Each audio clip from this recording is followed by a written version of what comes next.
Les visiteurs de 3h07. Depuis qu'elle vit seule dans son petit appartement, Léa dort mal. Les premiers jours, c'était le bruit du frigo ou l'eau qui coule dans les canalisations.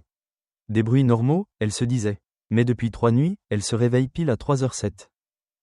Toujours 3h07, sans réveil, sans bruit particulier. Juste un réveil brutal, le cœur qui bat vite, les draps froids. Elle se sent observée, comme si quelqu'un, ou quelque chose, la regardait depuis l'ombre. La première nuit, elle a simplement changé de position et s'est rendormie. La deuxième, elle a noté l'heure dans son téléphone, un peu troublée. La troisième, elle a décidé de filmer son sommeil. Elle place son téléphone sur la commode, caméra dirigée vers le lit. Juste pour se rassurer. Le lendemain matin. Elle regarde la vidéo, un peu nerveuse. Rien de particulier, jusqu'à 3h06. Puis, soudain, une interférence dans le son. Un souffle, un murmure. T'as entendu ? Elle fronce les sourcils, rembobine, réécoute. 2 voix, enfant, adolescent, difficile à dire, des voix étouffées, mais tout près de son lit. Elle dort encore. On lui montre ? À ce moment-là, sur l'image, l'armoire derrière elle s'ouvre doucement, sans bruit. Toute seule. Et là, Léa sent son estomac se nouer. Une forme pâle, immobile, un visage sans expression ni pupille, la regarde dormir depuis l'intérieur de l'armoire. Elle n'a rien vu, elle dort encore sur la vidéo. Mais la silhouette, elle, tourne la tête vers la caméra, et sourit. Un sourire figé, déformé. Léa laisse tomber le téléphone.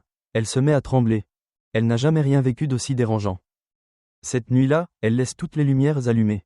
Télé allumée, lumière du couloir aussi. Elle lutte contre le sommeil. Mais à force de peur, elle finit par s'endormir malgré elle. 3h07. La lumière s'éteint brusquement. Un clic net. Puis un silence lourd, anormal.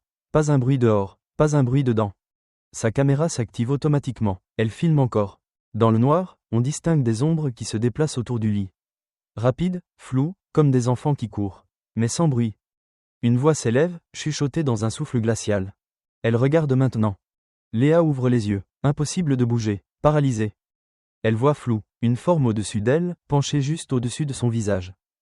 Un visage blême, vide, avec un rictus figé. Tu nous vois maintenant ? Écran noir, silence. Le lendemain matin. La porte de l'appartement est fermée de l'intérieur. Léa a disparu. Sur son téléphone retrouvé au sol, la dernière vidéo s'arrête à 3h09. On y voit une ombre s'approcher de la caméra. Puis un dernier chuchotement.